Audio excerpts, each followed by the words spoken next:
Now we are watching, click on the like button, drop your comments and also share this program. Subscribe if you have not done so. Nnamdi Kanu's release from 10th of October shifted back to 26th of September. Now postponed to 8th of October again. Now 8th of October is tomorrow. What do you have to say about this? Yeah, presently it's happening. Presently it's already happening. You can see the IPOB leader himself. Imagine walking in, graciously like before, exchanging pleasantries. You can see his supporters all over the place. You can see the police. You can see the DSS. It's already a crowded environment at the High Court, Federal High Court here. Now Abuja is appearing today. We don't know what is going to be the decision of the presiding judge, Judge Omotosho, who has assumed, who has claimed, who has adopted, who has been believed that he is going to do the needful when he came into existence as the presiding judge.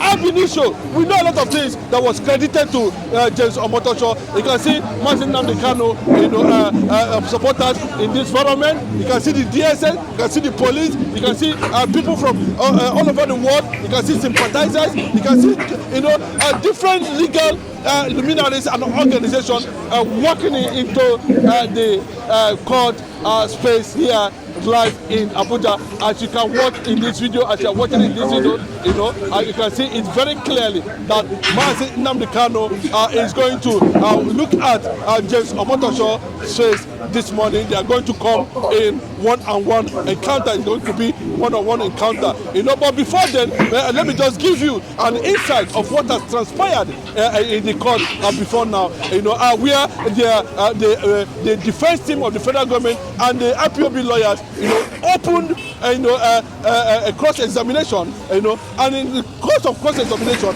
it was proved that Nnamdi Kanu have no case to answer, and every evidence that was brought into the court, cannot be substantiated. Then on that note, the IPOB lawyers now decided to submit no case, for Nnamdi Kanu. That was how they come up with no case submission, believing that Nnamdi Kanu would have been released. But unfortunately, that did not actually, happen. And what we are hearing today is another thing entirely, that Nnamdi Kanu is suffering from multiple health challenges. He's totally breaking down. Some say, he's vomiting blood. A lot of things, from people who find out, But thank God for his personal physician, who was able to stabilize him a bit. Before now, we are seeing this kind of thing, coming out. So it is left for them now to make it clearly what is the decision of the Attorney General of the Federation under Bola Ahmed Tinubu. What is the decision of the Nigeria Medical Association, on the issue that has to do with Nnamdi Kanu's health challenges. Today being the 8th of October, he's also up in the court now, and what we are saying is that what can justice be done? Can justice be done? That is what the whole world is talking about. Obasanjo has said, and some prominent Nigerians have said, can justice be done? The Igbo leaders have come out and said, can justice be done? A lot of people are asking questions. Can justice be done? Nnamdi Kanu is the basis why we are witnessing what we are witnessing today.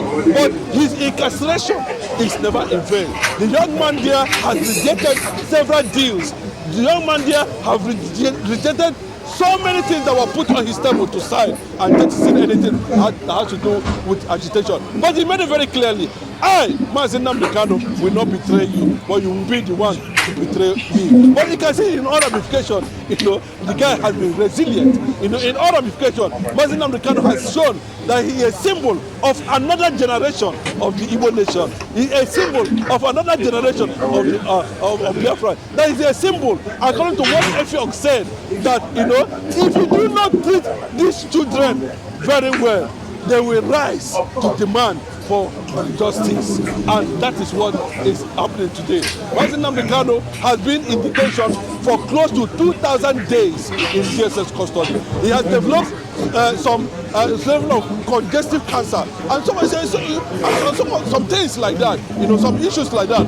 But let us see what the court is going to do. Nnamdi Kanu, according to what we are hearing, is ready to do the unthinkable at this moment against Judge Omotosho, because we know actually, like it's been reported on this platform, among all the judges in Nigeria, why is it that it is only Omotosho that came out and said he's interested in Nnamdi Kanu's case, while other judges are denying, because they knew ab initio that federal government cannot win this case, and there's no court anywhere in the world that can entertain a matter that where the subject was kidnapped in Kenya and brought back. That's a criminal act. You cannot try criminality upon criminality.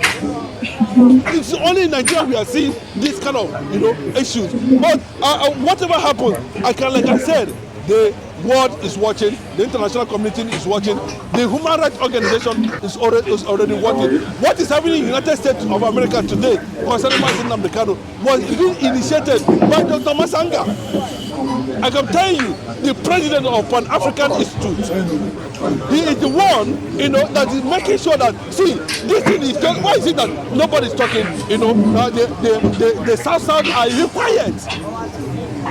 Jonathan is quiet. Nobody is saying anything. Whether they are working from behind, nobody knows, nobody cares. But the fact is that remains that, Nnamdi Kanu has shown that, it can never be brought over. Nigerian government will come to a point where they will have no option. Not even Nigeria. Nigeria have nothing to do with it. But what I'm telling you that this thing is attracting global attention, it is attracting world attention, and it is attracting the most powerful nation in the world today, which is the United States of America. The senators of the United States, the congressmen, the Trump-led government are already a meeting over whatever that's going to decide about Nigeria currently now. You cannot deny that. And that's what Nnamdi Kanu represents to. I pray that Nnamdi Kanu today, in all ramifications, will be granted bail and justice will be preferred. I don't want to give anything to anybody, any credit, but I can tell you that Nnamdi Kanu fought and conquered, and that's what it is. Thank you. Now, what do you think about standing up? Well, of course, they will be demystified. That will lead to voters' apathy anyway, and there will be massive solidarity from Nnamdi Kanu from Middle Belt, from South, from to Southeast, and even in Southwest. There will be solidarity. The Hausa youths are already showing solidarity. Nnamdi Kanu is likely going to become law and order. But before that, that is not the major issue. The major issue is that, Nnamdi Kanu will be taken for a proper,